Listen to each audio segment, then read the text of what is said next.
Hey y'all, welcome back to Ray of All Trades. We are back on the Hustler Raptor 50.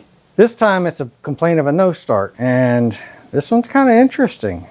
Check this out. So when the key was turned on, basically nothing happened. I was able to look and see that I had 12 volts. So I said, hey, it's probably going to be the solenoid, something like that. So I tried to jump start the solenoid. You know, added battery power directly to the solenoid, and it would just spark and carry on like crazy. So I disconnected the hot lead off of the starter. So right now I have my positive lead of my jump pack directly on the starter. Nothing else is hooked to the starter.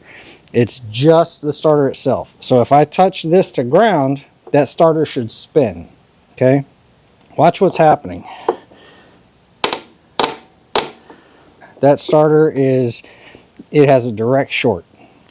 So I said, okay, well, I probably need to put a starter on this thing. But before I put a starter on it, I want to make sure is the motor locked up.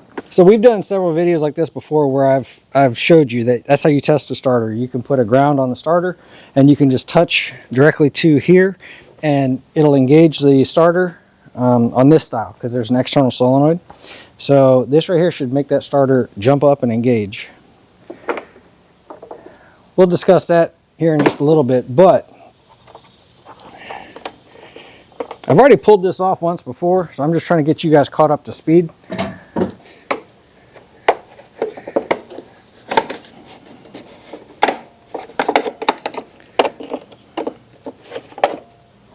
Wasn't necessarily necessary to pull that off of there, but I wanted to show you that I should be able to move this motor one way or another. And I'm telling you right now, I'm putting a lot of pressure on it and it ain't moving. So next step would be pull out the spark plugs and see if it rotates then. I have a feeling that this starter is potentially engaged, and actually I'll show you guys that the starter is engaged. Give me just a second. So what I'm trying to show you right there is the starter gear. The starter gear is engaged with the flywheel right now. So what we're going to try to do is knock this gear, that Bendix gear, back down off of the flywheel and see if that allows it to start turning. Both my hands free for this.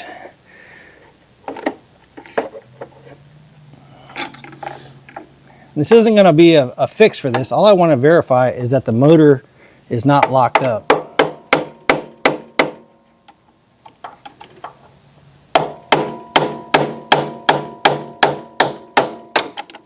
Actually, it looks like the starter might be loose because I see it moving.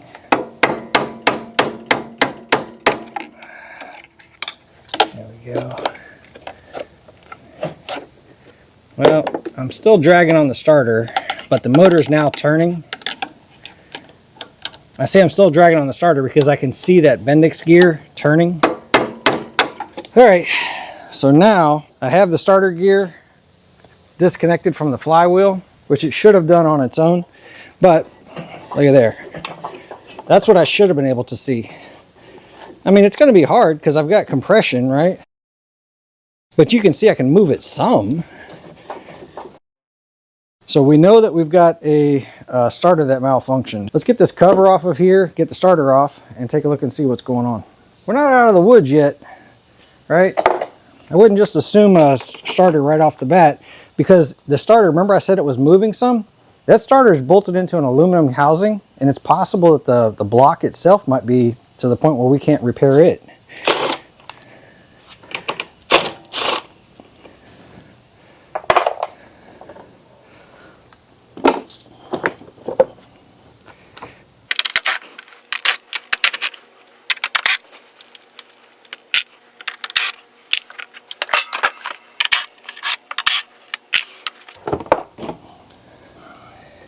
So basically, this Bendix gear was up here and engaged with the flywheel, not letting the motor turn.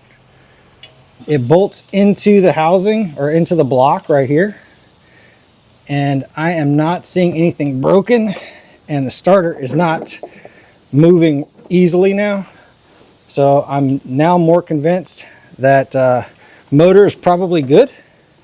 The starter itself jammed up in there, got canted to the side, and when I released it, I could see the starter flex back down. Actually, I'm kind of curious if maybe that bushing there has gone bad.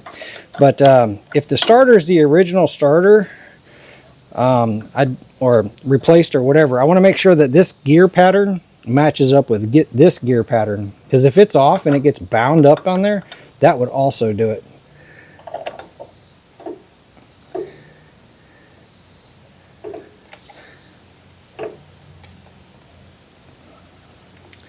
It's meshing up in there pretty decent, but it is hitting right on that edge, and I think it's because this this Bendix isn't going deep enough into those grooves. Let's pull this starter off and see what kind of condition it's in.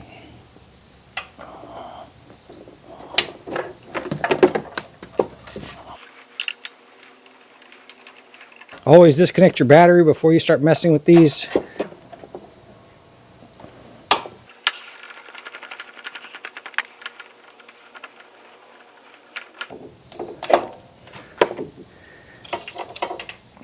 Looks to be an aftermarket starter, and truthfully doesn't look that old. That's concerning. All right, so what I was trying to do when it was in the motor was I had the positive lead hooked up right there, and I was just trying to touch ground with this.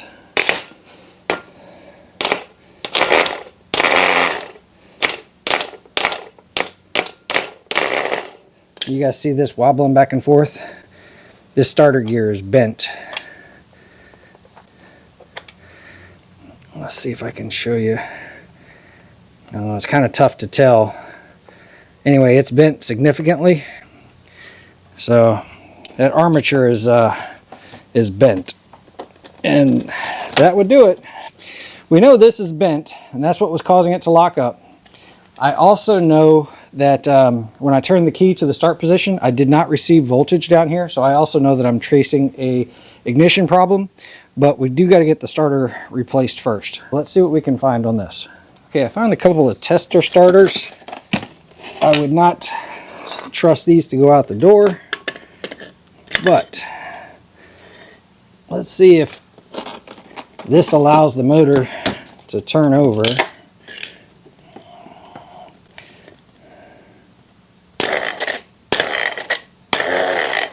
And that sounds much better. Tell you what, we're going to try to use that one. As long as the teeth line up, we'll give it a try, see if that allows the motor to crank and what it sounds like.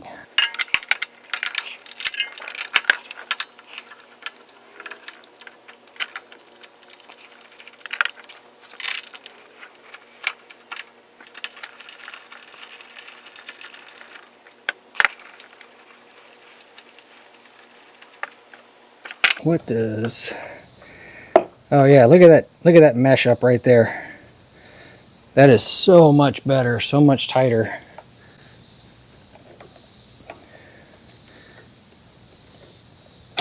And I'm guessing it's because the other one was bent. It was pulled off.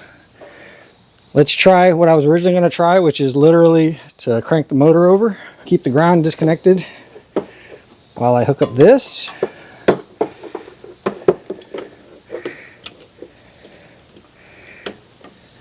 My hot's not touching anything.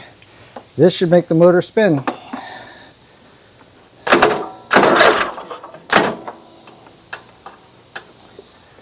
It's like my positive jumped off.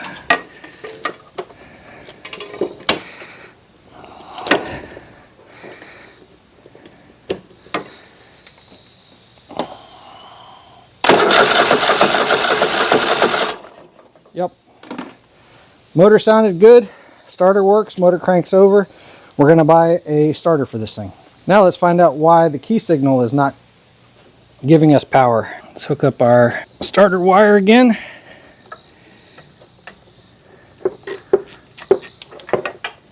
If you disconnected the battery, plug it back in. Key's not working. Let's go to battery ground, battery hot. So let's go to the first side of the solenoid. That should be hot.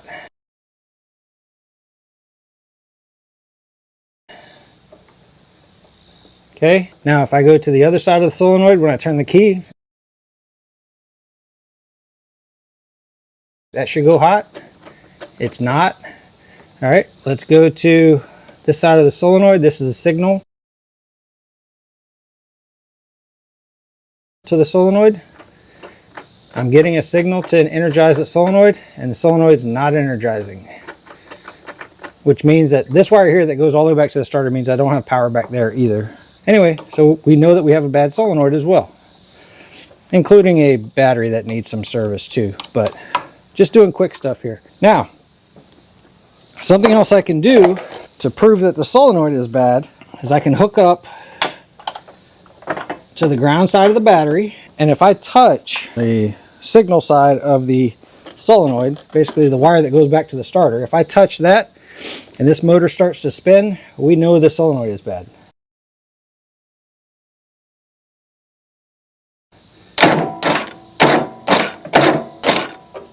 So, not enough juice in the battery to make it spin over, but you can see that I definitely have a bad solenoid.